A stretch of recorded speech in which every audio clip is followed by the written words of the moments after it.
Close your eyes for a second. Imagine you are 7 years old, maybe 8. You walk in the back door after school and the whole house hits you. That smell. Warm, a little sharp, something sizzling in a pan on the stove. Grandma doesn't look up. She's got a dish towel tucked into her apron.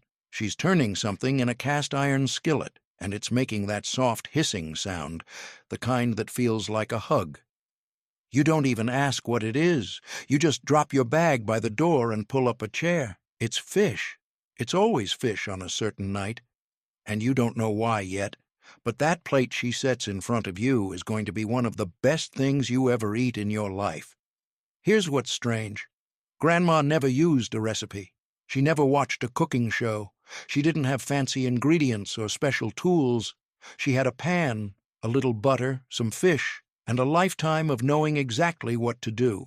These women, our Southern grandmothers, Depression-era cooks, their mothers before them, figured out 33 fish recipes that taste like home. Simple fish recipes, cheap protein, leftover fish turned into healthy dinners. And some of what they made is going to shock you. Because a few of these dishes, nobody teaches them anymore. Some of them were born out of hard times in the 1930s and 1940s. Some were born from Friday fish traditions. Some were born out of pure creative survival. And one of them, you'll get to it before this video is over, uses something in the pan you would never expect in a million years. So, stay with me, because Grandma knew things, and it's time we remembered. 1. Skillet buttered whiting with salt and pepper. Let's start at the very beginning, because the very first dish is the one that started everything. Skillet buttered whiting, salt, pepper, that's it. Whiting was the fish Grandma bought when money was tight, which was often. It was cheap, it was white, it was mild, and the fish market always had it. She'd bring it home in a brown paper wrap, sometimes still a little cold from the ice. The cast-iron skillet went on the burner. A good chunk of butter went in. Real butter. Not margarine, not oil, butter. And when it melted and started to foam just a little at the edges, the fish went in. It made that sound, that soft, warm sizzle. Salt went over the top, pepper went over the top, and she just let it cook. She didn't fuss. She didn't flip it 20 times. She let the butter do the work and the heat do the rest. The outside turned just barely golden. The inside stayed white and soft, flaking apart at the touch of a fork.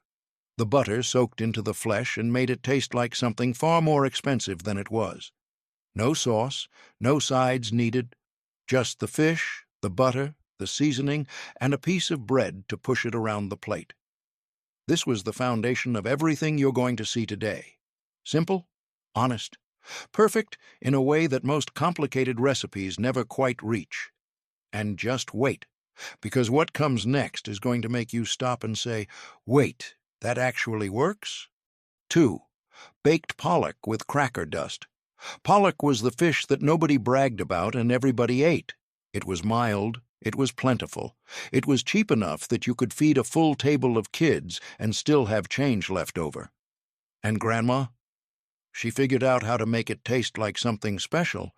She crushed crackers, plain, salty crackers, the kind in the big red box. She'd put them in a cloth and tap them with the back of a spoon until they turned to fine crumbs. No food processor, no breadcrumbs from a can, just crackers and patience. She'd dry the pollock off with a cloth, lay it in a greased pan, and press that cracker dust right onto the top of each fillet. A little butter drizzled over. Into the oven it went. What came out was a revelation. The cracker dust baked into a thin, salty, golden crust, crispy on top, soft all the way through underneath. The saltiness of the crackers meant she didn't need much extra seasoning at all. The fish cooked in its own moisture and steamed gently under that crust. It was the kind of dish that made you think somebody had worked on it for hours. She hadn't. 15 minutes, maybe 20. Pollock with cracker dust. A pantry trick that most people have completely forgotten. But here's the thing. The next dish doesn't use any crust at all. No coating, no crumbs. It uses something in the pot that will surprise you. 3. milk-poached haddock. When Grandma said she was poaching fish in milk, people looked at her sideways. Milk? In the pan? For fish? Yes. And once you understand why, you'll never forget it. Haddock is a gentle fish. It doesn't take a lot of heat. It doesn't need big flavors. What it needs is something soft to cook in, something that won't dry it out and won't fight with its natural sweetness. Milk does exactly that. She'd pour whole milk into a low pan. Not a lot, just enough to come up about halfway on the fish. A pinch of salt. Maybe a bay leaf if she had one. The haddock fillet went in, and the pan went on a very low flame. Not a boil, not even a simmer, just a gentle, quiet warmth. The milk moved in the pan slowly, like breathing. The fish cooked without any fight. It stayed tender. It stayed moist all the way through. The milk turned warm and pale and slightly savory, and when you spooned it over the fish at the table, it made a simple, silky sauce with nothing extra needed. There's a reason Grandma knew this worked. In hard times, milk was a staple. It stretched meals and softened everything it touched. Poaching fish in milk was gentle cooking born from practical wisdom. The fish came out barely set. Almost custardy at the center. Nothing like what you'd expect. We've got a long road ahead. And 3 dishes in, I hope you're starting to feel it. That feeling. That memory. Because the next few dishes get even closer to the bone. 4. Flounder pan steam with onion rings. Flounder is a flat, thin, delicate fish. It doesn't take long to cook, and it doesn't need much help. But Grandma knew something clever, something almost nobody does anymore. She laid onion rings in the pan first. Not onion rings like you're thinking. Raw onion, sliced into rings, laid flat across the bottom of a skillet. Then the flounder went on top of the onions. She put a lid on the pan and turned the heat to medium-low. Here's what happened. The onions started to soften and release their moisture. That steam rose up and cooked the bottom of the fish gently from below. The top of the fish cooked from the gentle trapped heat under the lid. And the onions themselves, slowly browning under the fish, released a sweet, savory juice. By the time the fish was done, those onions had become a soft, sweet, slightly golden layer underneath. Not a sauce exactly, something better. The natural liquid from the onions had mingled with the fat in the pan and made something silky and flavorful without a single extra ingredient. She'd serve the flounder right on top of those onions and spoon the pan drippings over everything. It looked like she had spent a lot of time making a proper sauce. She hadn't. The onions did it all. Simple, clever, delicious. And a little further down this list, there's a dish where the fish makes its own sauce in an even more unexpected way. Keep watching. 5. Cod in foil with lemon and fat. This one is almost unfair, because for how little effort it takes, the result is remarkable. Cod is a firm fish, dense, forgiving.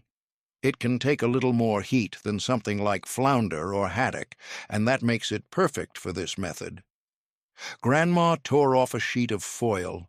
She laid the cod fillet right in the center. A little fat went on top. Butter, or sometimes bacon drippings, whatever she had that day, a slice or 2 of lemon, a pinch of salt, maybe some pepper. Then she folded the foil up around the fish into a tight little parcel and put it on a pan in the oven. Inside that foil, something beautiful happened. The fat melted and ran down around the fish. The lemon released its juice slowly into the pooling fat. The steam built up inside the packet and circulated around the fish, cooking it from every angle at once. The cod essentially steamed in its own little private cloud of butter and lemon. When the parcel came open at the table, there was a burst of warm steam and a sharp, bright smell that made everyone lean forward. The fish inside was perfect, flaky but still moist, soaked through with that lemon butter that had pooled in the bottom of the packet. And clean up? She folded the foil and threw it away. No dirty pan, no burned butter smell stuck to the stove, just a perfect piece of fish and a clean kitchen. Grandma wasn't just a cook, she was efficient. 6. Fried smelt supper. Now this is the one that makes people nervous the first time, because smelt are small, and Grandma fried them whole, head, tail, bones, and all, tossed in flour, dropped into hot oil, and eaten in their entirety. If you've never tried this, you are missing something profound. Smelt are tiny, sweet, silvery little fish. In certain parts of the country, smelt runs were a seasonal event. Families would gather at the rivers in spring with nets and buckets and bring home pounds of them. They were practically free. They were absolutely delicious. The method was simple. Coat them in flour, just flour, nothing fancy, and fry them in a hot pan with a good amount of oil. Not deep frying exactly, but enough fat to get them properly crispy. They cooked fast, 2-3 minutes aside. The flour turned golden, the skin crisped up completely. And here's the thing about the bones. When smelt are fried like this, the tiny bones soften and cook through. You eat the whole thing. The head is crisp, the tail is crisp. The body is sweet and flaky inside that crunchy shell. They taste like the best popcorn shrimp you've ever had, but better, sweeter, more tender. Grandma would set a plate of them in the middle of the table, and they'd be gone in minutes. This was a dish that turned almost nothing into something irresistible. What comes next is the opposite of fancy, but it was the backbone of 100 different grandma kitchens. 7. Fish and boiled potatoes. There's no way to dress this one up, and Grandma never tried. Fish and boiled potatoes. That's the whole meal. During the lean years, the Depression, the wars, the hard stretch of winter when money was gone, this was dinner, not a side dish, dinner. The fish was whatever was cheapest that day. Salt cod was popular because it kept for weeks without refrigerating. Fresh fish when it was on sale. The potatoes were from the root cellar or the back of the pantry. The fish went into salted water to boil, or it was simply pan-cooked while the potatoes bubbled away in their own pot. When everything was done, it went on the plate together. Plain, unadorned, no sauce, no garnish, just the starch and the protein side by side. This might sound grim, but ask anyone who grew up eating this, and they'll tell you the truth. There is something deeply satisfying about a perfectly cooked piece of fish next to a soft, pillowy boiled potato. The potato soaks up the moisture from the fish. You mash them slightly together with your fork, a little salt over the top. It's food that fills you, food that asks nothing of you and gives you everything you need. Grandma understood the dignity of simple eating. She never apologized for it. She served it with love and a warm kitchen, and that made it enough. That made it more than enough. And the next dish? It uses something most people think of as a finishing touch. But Grandma used it as the whole flavor story. 8. Pan-fried fish with vinegar splash. Before lemon became something everyone had in the kitchen, there was vinegar. Sharp, bright, cheap. A bottle lasted for months and cost almost nothing. Grandma kept vinegar on the counter the way people keep olive oil today. It was an everyday tool, and one of her best tricks was finishing pan-fried fish with a quick splash of it right in the hot pan. Here's how it worked. The fish went into the skillet with a little fat, same as always. It cooked until golden on both sides. Just before she pulled it from the pan, she'd pour a small splash of white vinegar directly into the hot skillet. The pan hissed and steamed. The vinegar hit the hot fat, and the fish drippings and everything lifted off the bottom of the pan at once. That brown, savory stuff stuck to the bottom of the skillet. The fond cooks call it now dissolved into a thin, sharp, bright little sauce in seconds. She'd spoon that over the fish. It cut the richness of the pan fat. It brightened everything up. It gave the dish a little edge, a little personality, and it cost nothing extra. This was acid cookery before anyone called it that, before food television and chef culture and fancy culinary terms. Grandma just knew that sharp made rich taste better. The vinegar splash, simple, brilliant, forgotten. And speaking of forgetting things, wait until you see what she did with leftover fish and plain white rice. 9. Fish scraps and rice skillet. Nothing got wasted, not a single piece. When Grandma had leftover fish, the edges, the tail end, the pieces that broke apart in the pan, they didn't go in the trash. They went into rice. She'd heat a little fat in a skillet.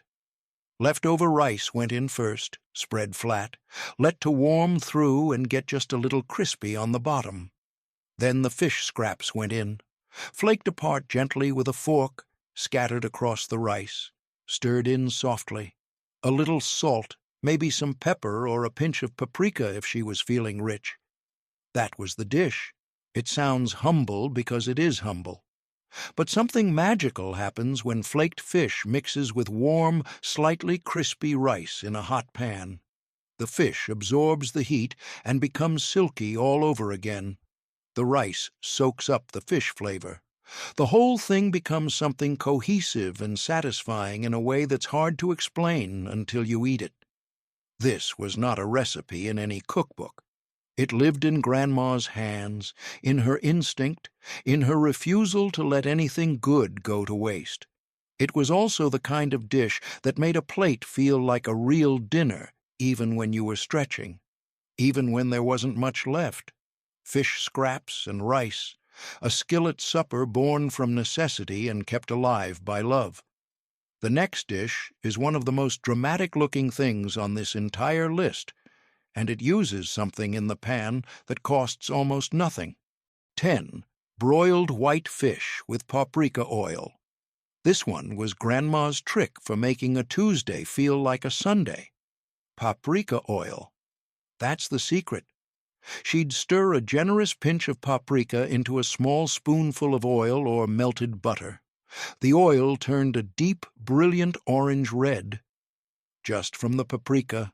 No heat, no cooking, just stirring. She'd brush that colored oil over a plain white fish fillet, cod, pollock, haddock, whatever she had, and slide it under the broiler. The broiler did its work fast. 5 minutes. The fish cooked through from the bottom heat of the pan and the top heat of the broiler simultaneously. And that paprika oil on top? It turned dark and gorgeous. It made the fish look like something you'd order in a restaurant. Deep color, slight sheen, a little bit of char at the thinnest edges. That was the whole trick. Paprika oil. No fancy technique. No extra cost. The flavor the paprika added was mild and warm, smoky, slightly sweet. It complemented the gentle flavor of white fish perfectly without overpowering it. Grandma understood the power of color on a plate. She knew that a dish that looked beautiful tasted better. Not because color changes flavor, but because it changes the feeling. And the feeling was, someone cared about this meal. Someone always did. We've got 23 more dishes to go, and some of them are going to stop you in your tracks. The next one, born out of salt and speed and pure old country wisdom. 11. Saltfish and onion fry. Saltfish was the original preserved food of working people, before refrigerators, before supermarkets, before the idea that fresh was always available. There was saltfish, packed in barrels, layered with coarse salt until every drop of moisture was gone.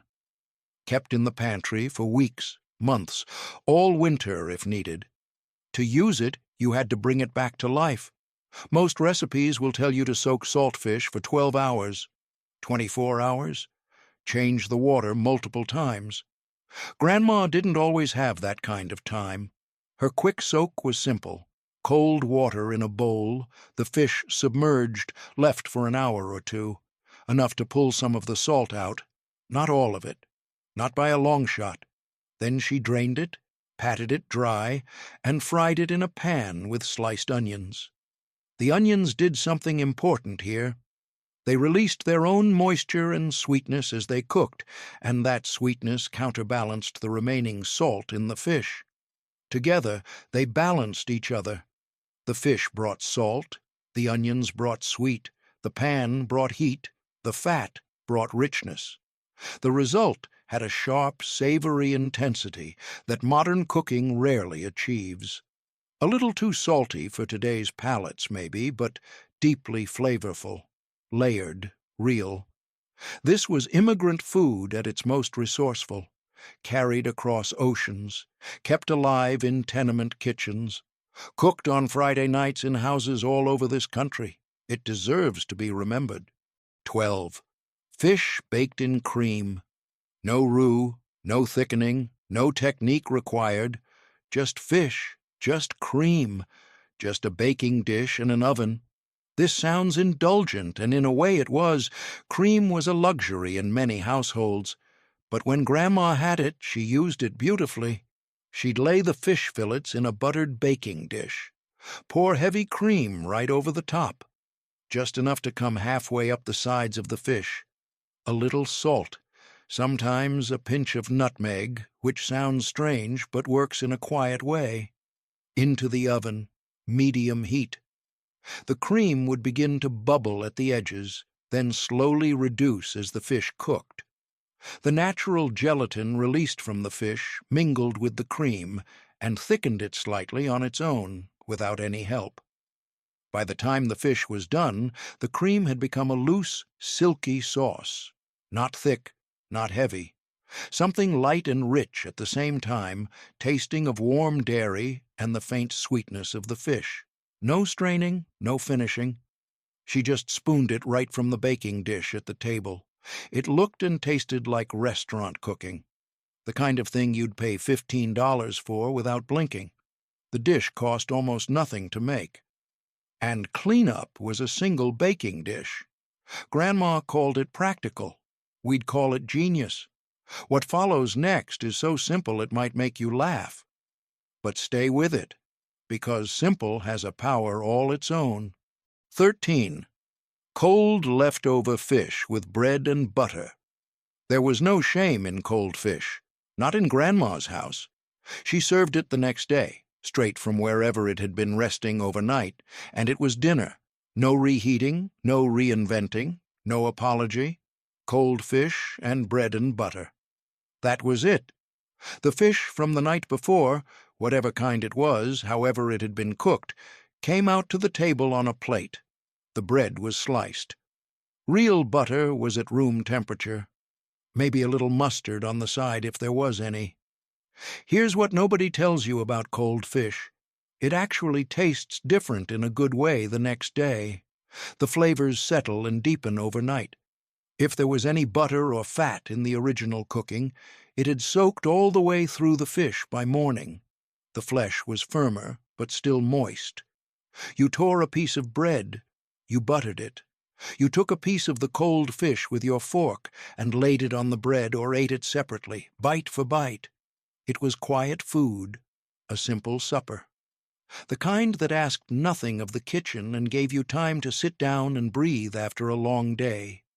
The bread carried the fish. The butter made it rich. The cold fish had a depth that the hot version sometimes lacked.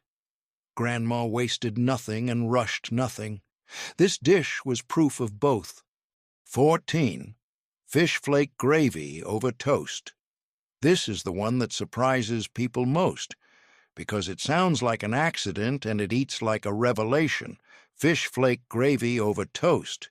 Grandma would take leftover cooked fish, any amount, and flake it fine with a fork. In a small saucepan she'd make a quick pan gravy the way she always made gravy. A little fat in the pan, a small spoonful of flour stirred in, hot water or a little milk added slowly while stirring. When the gravy was smooth and warm, The flaked fish went in, stirred gently to break it up even more, to distribute it throughout the thin, savory sauce. Then she poured it over toast. This was how protein got stretched in a large household. 1 or 2 fillets of fish, not enough to feed everyone on a plate, became plenty when turned into a gravy served over bread. The toast soaked up the gravy from underneath. The fish floated through it in soft little flakes. It was warm, it was filling. It tasted like something between a pot pie filling and a cream sauce, but lighter, and with that gentle flavor of fish running through everything. Served on a cold evening with a cup of tea, this was comfort food before comfort food had a name. Toast topped with fish gravy, written down nowhere, remembered everywhere. And the next dish takes that same stretching instinct and doubles it with something you always have in the refrigerator. 15. Fish and egg scramble supper. Eggs were protein, fish was protein, and together they could feed twice as many mouths. This was the math of the resourceful kitchen. Grandma would flake leftover fish, or quickly poach a fresh piece and flake it, while she cracked eggs into a bowl and whisked them with a pinch of salt. The skillet went on the heat with a little butter. When the butter was hot, but not brown, the eggs went in. As they began to set at the edges, the flaked fish went in over the top. She stirred everything gently together, folding the fish through the soft, creamy curds of egg. The fish warmed through quickly. The eggs finished cooking around and through it. The whole thing came together in minutes. What you got was a scramble that was more than a scramble. The fish gave it a quiet, savory depth. The eggs made everything silky and rich. The 2 flavors didn't fight each other. They softened each other. A spoonful of it on a plate with a piece of toast alongside was a complete dinner. Cheap, fast, filling, and honestly delicious in a way that the ingredients alone didn't quite promise. This was the ingenuity of the ordinary kitchen. 2 humble things that together became something better than either one alone. Every grandma knew this trick, and most of them never called it a recipe. Next up, a dish where a simple vegetable does something in the pan you have to taste to believe. 16. Skillet fish with tomato slices, a few thick slices of tomato. That's all Grandma needed to make a sauce from nothing. She'd heat a little oil or butter in a skillet. The tomato slices went in first, fat slices, not thin, and she let them sit undisturbed for a minute. The heat pulled moisture out of the tomato, and it hit the hot fat and started sizzling. Then the fish fillet went right on top of the tomatoes. She covered the pan. Under that lid, the tomatoes cooked down rapidly. Their juice released into the pan. The tomato softened and collapsed slightly around the edges, mixing with the fat and the heat. The fish cooked from the steam rising up from the tomatoes below and the heat of the covered pan above. When she lifted the lid 5 or 6 minutes later, the tomatoes had become a soft, slightly chunky, savory sauce. Orange-red, sweet and bright and a little acidic. The fish was perfectly done, sitting right in it. She served it straight from the pan, spooned the tomatoes and their liquid right over the fish on the plate. No canned sauce, no garlic, no herbs needed. The tomato did everything on its own. This was farm-stand cooking, summer cooking, the kind of recipe that doesn't exist until the season is right, and then it's so good you wonder how you ate fish any other way. Grandma served this when the tomatoes were ripe and heavy and cheap. She served it without fanfare, and it was perfect. 17. Fried fish tails plate.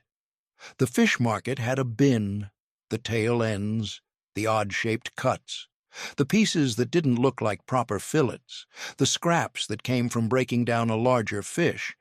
These went in the cheap bin, and Grandma made straight for it.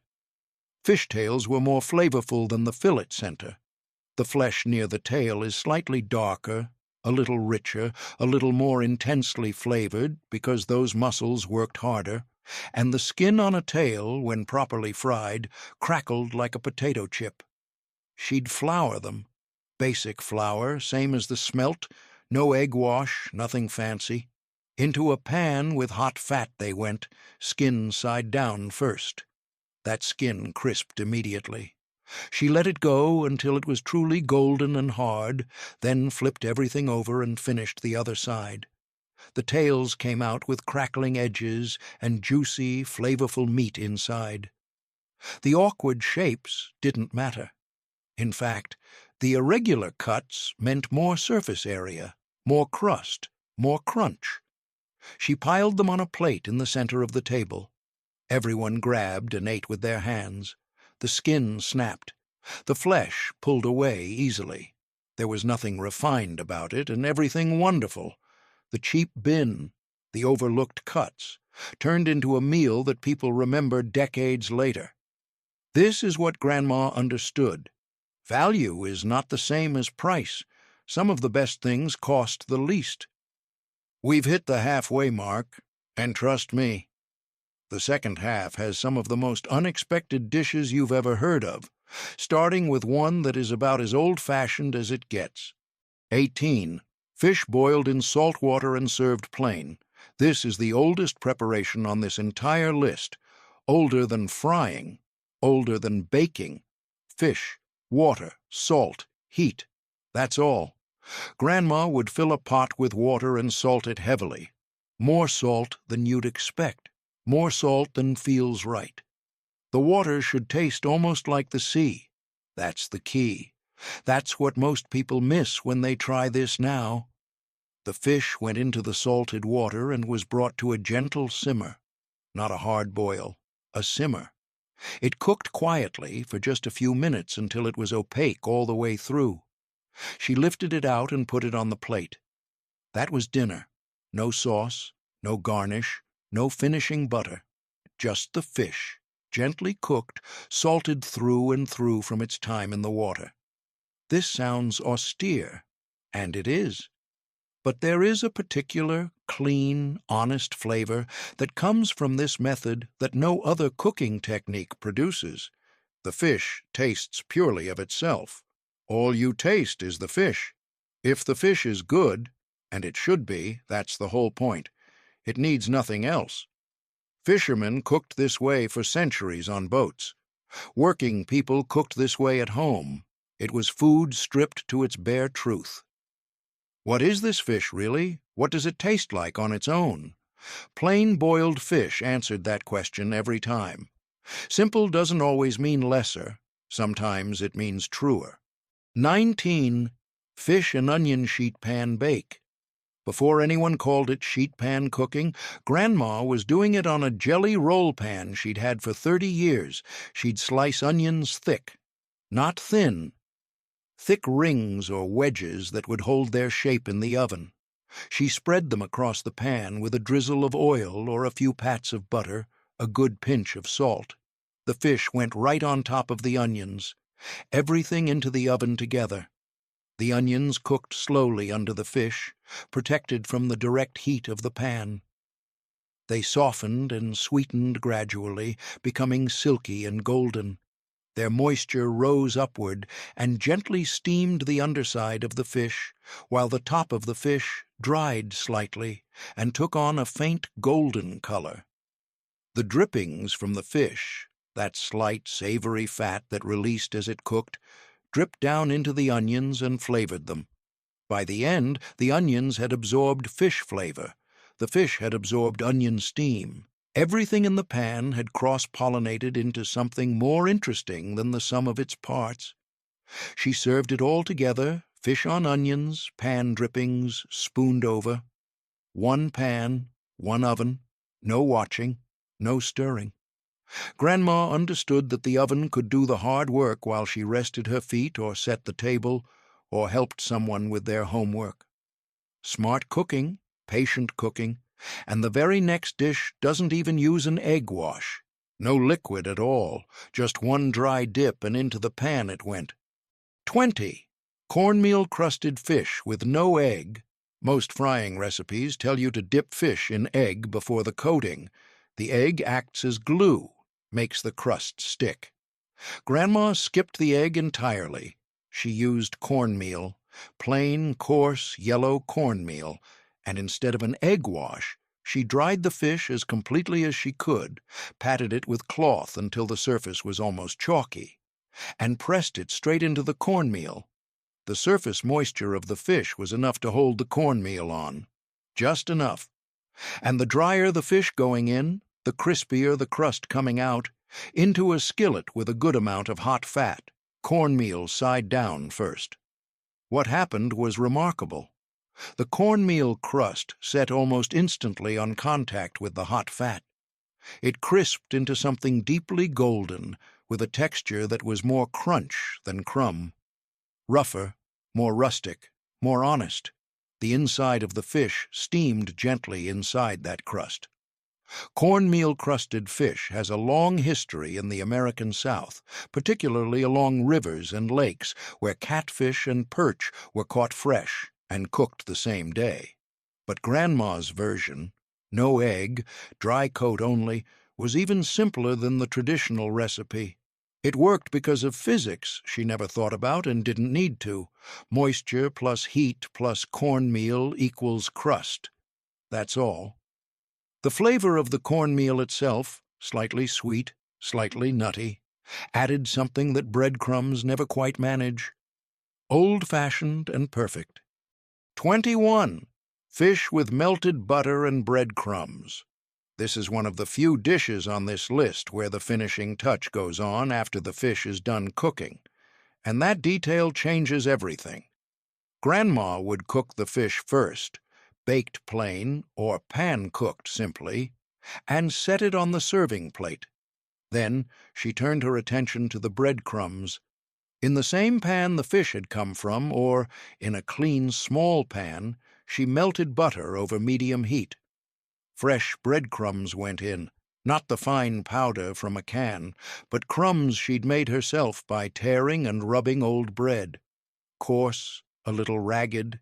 She stirred the crumbs in the butter and toasted them, just until they turned golden, just until they smelled nutty and warm. 2 minutes, maybe 3. Then she spooned them straight over the fish. The crumbs landed on top, still slightly crunchy, soaked with butter, golden and warm. They didn't go soggy because they went on at the last second. This is called a beurre noisette, with breadcrumbs in fancy cooking circles. Grandma called it crumbs over fish. The butter, now browned slightly from the crumbs, smelled like hazelnuts. The crumbs gave texture where the fish gave softness. The warmth held everything together. It was a finishing move, a way of dressing a simple plate and making it feel complete and considered. Grandma had style. She just never called it that.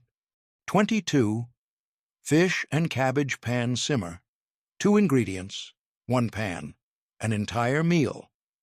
When people think of fish and vegetables, they think of something elegant, a piece of fish alongside roasted vegetables, carefully plated.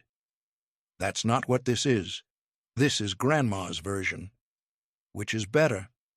She'd take green cabbage, slice it rough, big strips, not fine shreds, and put it in a pan with a little fat and a splash of water.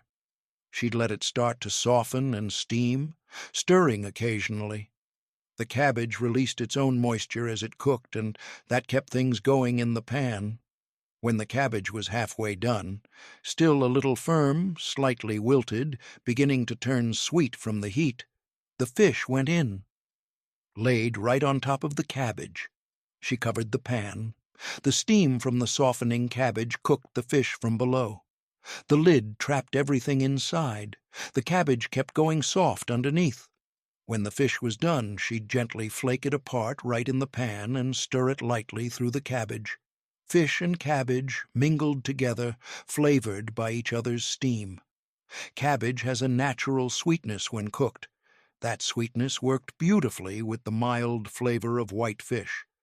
The two softened together into something that tasted hearty and warming in the way that only one-pan cooking achieves. Season it with salt and pepper and maybe a spoonful of vinegar stirred through at the end. That's dinner, and a good one. 23. Pan-seared fish with bacon fat.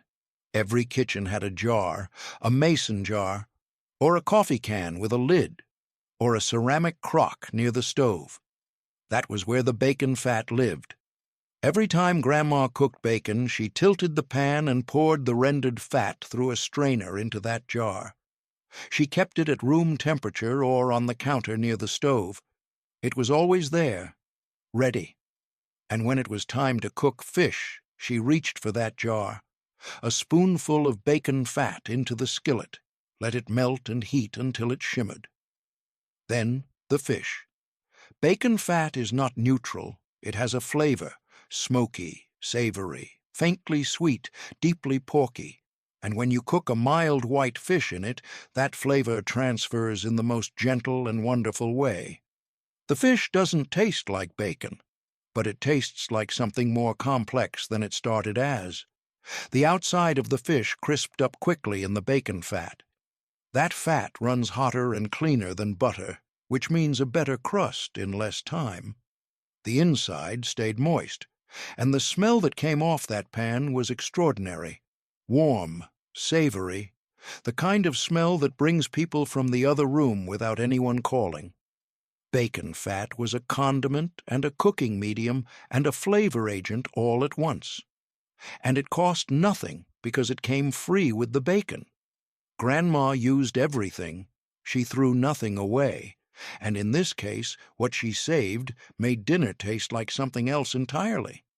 What's coming next is one of the most unusual dishes on this whole list, and it involves something most people only serve with dessert. 24. Fish with warm milk and pepper. This one sounds so simple that it seems like it couldn't possibly be good. Warm milk, pepper, fish. That's all. But this dish is one of the most ancient and honest preparations on this list. It stretches back to kitchens that barely had anything. Kitchens where keeping things simple wasn't a choice. It was a necessity. Grandma would cook the fish, poached or quickly pan-cooked, and lay it on a shallow plate or in a low bowl. Then she warmed milk in a small saucepan, not boiled, just brought slowly to warmth until steam rose from the surface. She'd ladle it gently over the fish, just enough to pool around the base of the fillet. Then a generous crack of black pepper over everything. That was it, served immediately. The warm milk softened around the fish. It took on the flavor of whatever the fish had released, a slight savory, oceanic note.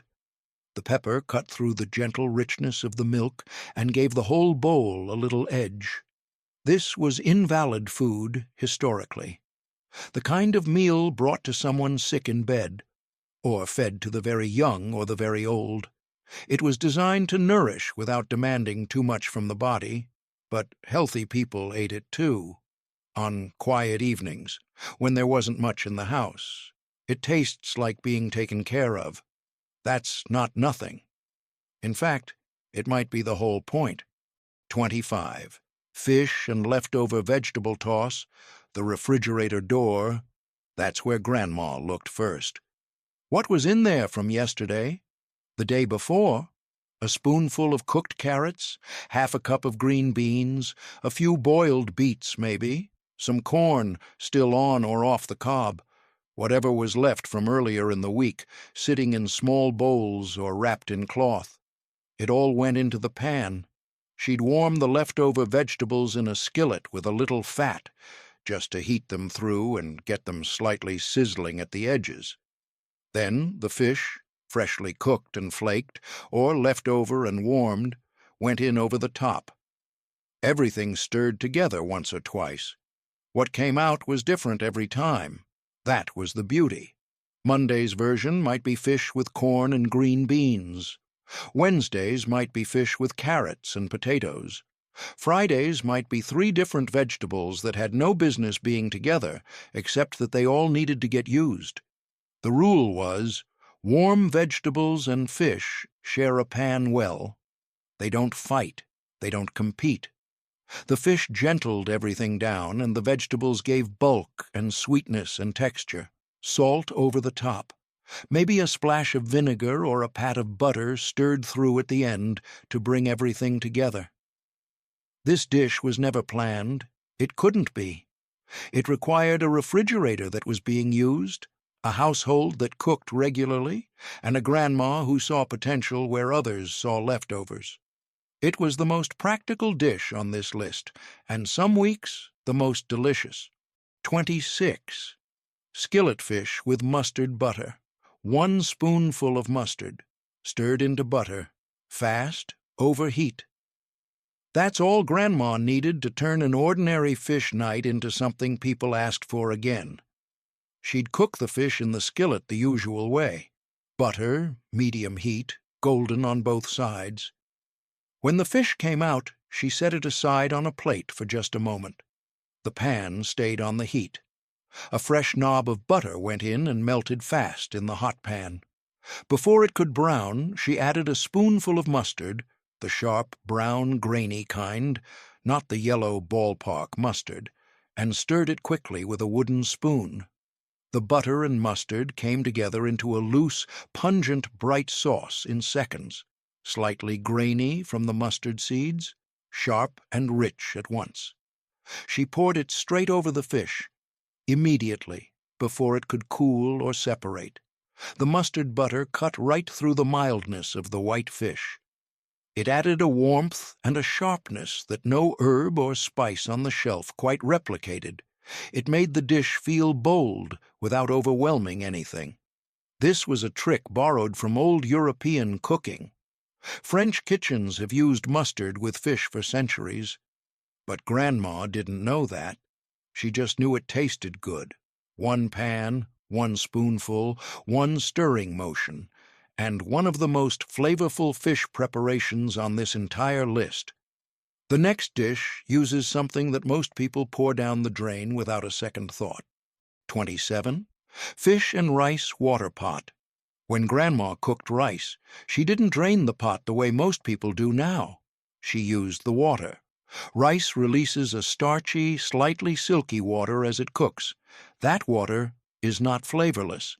It is mild and a little sweet, and it has a body to it, a slight thickness, from all that starch released by the grains. Grandma would cook the rice most of the way through in a good amount of salted water.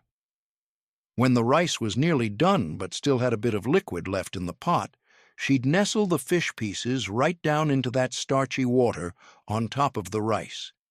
She'd put the lid on and let everything finish together over low heat. The fish cooked in the gentle steam and the last of the rice water. That slightly starchy liquid worked its way around the fish and softened everything. The fish released its own juices down into the rice as it cooked. When the lid came off, the rice had absorbed most of the liquid. The fish sat on top, fully cooked and incredibly moist. The rice underneath had taken on a faint flavor of fish, rounded out by the starch. Every spoonful of rice carried a little of the fish with it. Every piece of fish had soaked up a little of the rice water. They tasted like one thing, not two. No extra pot needed, no extra liquid needed, nothing poured down the drain. Rice water, Grandma's invisible ingredient. 28. Fish cooked in its own drippings. This is the one that sounds impossible until you try it. No butter, no oil, no added liquid of any kind. Just the fish, in a dry pan. Here's what Grandma knew that most people don't. Fish has fat in it. Not a lot, but enough. The natural oils in the fish, when heat is applied slowly and gently, release from the flesh and coat the pan. The fish, in effect, fries itself. She'd lay the fish in a cold pan, not a hot pan. Cold. Then she'd turn the heat to low and let it climb gradually. As the pan warmed, the fish released its own moisture and its own fat slowly. The surface of the fish began to cook in its own drippings. She did not flip it early. She waited until she could see the flesh turning opaque halfway up the side. That was the sign that the bottom was ready to release on its own. When she flipped it, the fish came away clean. The bottom was golden pale, barely colored, but cooked. The second side finished faster, as always.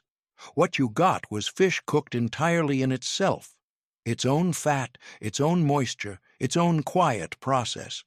The flavor was the purest fish flavor possible. Nothing added, nothing subtracted, no extra fat to soften or disguise. Just what the fish was, expressed completely. This is technique so old and so simple it was nearly forgotten. Grandma never forgot it. 29. Fish with toast soldiers. Soldiers? That's what Grandma called them. Toast cut into long, thin strips, standing up in a line at the edge of the plate like little soldiers going to battle. This was the side dish when there were no vegetables, when there were no potatoes. When the pantry was thin and bread was what she had, she'd make the fish, pan-cooked, simple, in a little butter. And, while it finished on the burner, she'd put slices of bread under the broiler or into the cast iron on the stovetop. When they were golden and stiff, she'd cut them into strips, 4, 5 strips per slice. They went around the edge of the plate in a little row. The fish went in the center. Here's why this worked so beautifully. Toast soldiers are rigid. You can use them to push food around the plate. You can drag a piece through pan drippings. You can lay a small flake of fish on top of a soldier and eat it in one bite, like a tiny open-face bite that Grandma would never have called a fancy thing. The contrast of the crisp, dry toast against the soft, moist fish was complete. They complemented each other perfectly. And when the fish was gone, the toast soldiers sopped up every last drop of whatever butter or dripping was on the plate. Nothing wasted, nothing left. Just Grandma's way of making nothing into something with bread and an oven and a little intention. 30. Plain fish. Supper with strong tea. This one is not quite a recipe, it's a ritual. In certain households, British heritage, Irish, Northern European, tea was part of the meal itself. Not a drink you had after eating. A drink you had with it, alongside it, woven into the experience of it. A plain fish supper with a pot of strong tea meant the fish was simple, unadorned, honest, maybe boiled, maybe pan-fried, served with bread, maybe a thin slice of something on the side, and the tea, strong, dark, brewed long, was poured into cups at the table before anyone lifted a fork. The bitterness of strong tea cuts through fat the way lemon or vinegar does. It cleanses the palate between bites. It warms you from the inside while the food warms you from the outside. They work together in a way that a glass of water simply does not replicate. This was not just about thirst. It was about the whole feeling of the table, the warmth of the cup in your hands, the steam rising from the pot, the ritual of pouring, of waiting, of sitting together. Grandma knew that a meal is not only what goes on the plate, a meal is who sits down to share it and what warmth surrounds the table. The tea was part of the table warmth.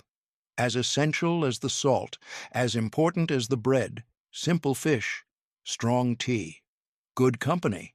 Sometimes that is everything. We've got 3 remarkable dishes to finish with, and these last ones, hold on, because they are the most surprising of all. 31. Fish steamed over sliced apples.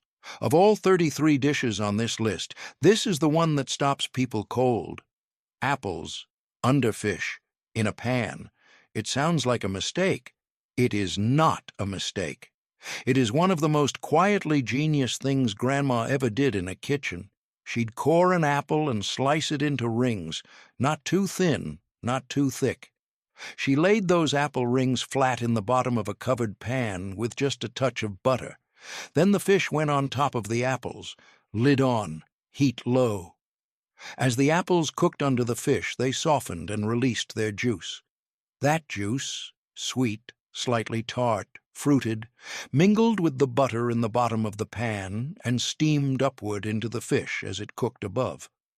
The fish cooked entirely in apple steam. When the lid came off, the apples had turned translucent and soft. Their juice had reduced into a thin, sweet, bright liquid pooled in the bottom of the pan. The fish was cooked through and carried the faintest whisper of apple sweetness. She served the fish right on the apple rings, spooned the pan juice over everything. The apple didn't taste like dessert, it tasted like a sauce, sweet to balance the salt of the fish, fruited to lift the heaviness of the pan fat, light and lovely. This was old country cooking. German and Scandinavian traditions both used fruit under fish long before it was fashionable. Grandma brought it here and cooked it in a covered pan on a Tuesday and called it supper. We should all be so wise. 32. Buttermilk soaked fish, quick fry. Buttermilk was a staple in the old kitchen, the byproduct of making butter, slightly sour, thick, tangy, alive with a mild acid that tenderized everything it touched. Grandma soaked fish in it before frying, and the results were remarkable. She'd pour buttermilk into a shallow bowl and lay the fish fillets in to soak. Even 15 minutes was enough. Half an hour was better. The acid in the buttermilk gently worked into the outer layer of the fish, breaking down the proteins slightly, making the flesh more tender. It also did something to the frying. Buttermilk on the surface of fish, when dusted with flour and dropped into hot fat, creates a crust with a slightly different texture than dry-dipped fish. The crust is a little puffier, a little lighter. The tang of the buttermilk carries through the flour coating faintly, so the crust has a slight sourness that plays against the fat of the pan. The inside, incredibly moist. The acid soak had sealed in the moisture in a way that plain fish doesn't always achieve. She'd dust the soaked fish in flour, shaking off the excess, and fry until golden. Not long, not hard, just until the crust was set and colored. The finished fish was tender all the way through. The crust was the color of late afternoon light. The tang of the buttermilk was there if you looked for it, subtle and bright. Buttermilk-soaked fish quick fry, a two-step method that is worth every second of the soak. 33. Fish and pea skillet supper. We end where Grandma always ended a long week. Something simple, something warm, something that used what was in the house. Fish and pea skillet supper, a knob of butter in a hot pan, peas fresh from the garden in summer, dried and soaked in winter, or from a can when that was what there was, poured in and heated through, stirring until they were warm and beginning to glisten in the butter. The fish went in, already cooked, already flaked, broken into the peas with a fork, gently stirred through until everything was evenly mixed and heated. Salt and pepper over the top, maybe a squeeze of lemon if there was one. 2 minutes. That's all it took. The peas were sweet, the fish was savory, the butter held everything together. The warmth of the pan brought out the flavor in both. It plated green and golden and smelled like something good was happening in the kitchen. Which it was, even if it only took 5 minutes, even if it only had 2 ingredients. This was a Friday supper, end of the week, end of the fresh food, beginning of the weekend, and Grandma would put it on the table and sit down and pour the tea, and that was it. That was enough. That was always enough. We started this video in Grandma's kitchen, with that smell, that sizzle, that feeling of being 7 years old and knowing that someone had taken care of dinner. And we've spent this whole time remembering what she knew. 33 fish recipes with almost nothing. 33 dishes that came from hard times and smart hands and the deep, patient wisdom of women who fed families without much to work with during the Depression era. Skillet butter and salt, cracker dust, milk in the poaching pan, vinegar splashed into a hot pan, apples under a fish fillet, rice water, bacon fat in a jar on the counter. These weren't recipes, they were ways of thinking, ways of stretching, ways of loving the people at the table even when the pantry was thin. And here's what strikes me most, now that we've gone through all of them. None of this is complicated. Every single dish is within reach. Every one of them can be made tonight with a few dollars and a pan and a little bit of what Grandma had in abundance: attention, care, and the willingness to slow down and cook something honest. We've gotten so far away from this kind of cooking, and I think we miss it. I think that's why you watched this far, so maybe this weekend, try one, just one. The buttermilk soak, the apple steam, the mustard butter in a pan, and when you sit down to eat it, remember that someone a long time ago cooked the same way, in a smaller kitchen, with less, and the table was still full. Tell me in the comments, which one of these is your grandma's dish? Which one did you grow up with? I'll be reading every single one. And if this felt like coming home, even just a little, hit subscribe, because there are 100 more dishes like these waiting to be remembered, and I'm not going anywhere. See you next time.